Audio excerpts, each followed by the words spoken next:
Салса да айналасы азапқа зор, абайлар салып кетті қазаққа жол. Қазаққа жол салмаяқ салған жолды қардан күреп беріңдер, қазавта жол. Жабылған жала емес нақсындарға, жарытып жауап берер хатшың бар ма? Ақылы трассамен жолға шыққан жолаушылар қашанғы қатсын жолда. Қарны ашып тоңған жұртқа қарасаңдар, көмек бермей көз шығып жақсынғанда. Шопырлардың барлығы кінәлі деп өздерің сауысқаннан сақсыңдар ма? Қардың қалың жауғанын сылтау қылып, судан таза, сүттен де ақсыңдар ма? Сендерді түсінеміз әдейілеп ешкімді демейсіңдер батсын қарға.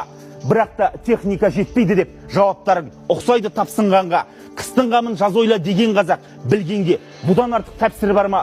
Құдай-ау, қар жауат деп қам қылмайтын сендер өзі Африкада отсыңдар ма? Қар ерсе тағы да жылайсыңдар, дайын емес едік деп тасқындарға. Үй өртеніп болған соң су іздейтін, әдеттен арылатын басшың бар ма? Бәрі жақсы дейсіңдер үкіметке миллиардтардың есебін тапсырғанда.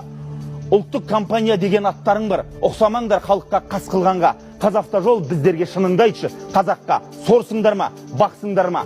Бюджеттің ақшасын қардай күреп, қар күреуге үлгермей жатсыңдар ма? Бұл ақынның сына, ағайынның көкейінде көлкіп тұрған көп мәселені айтты.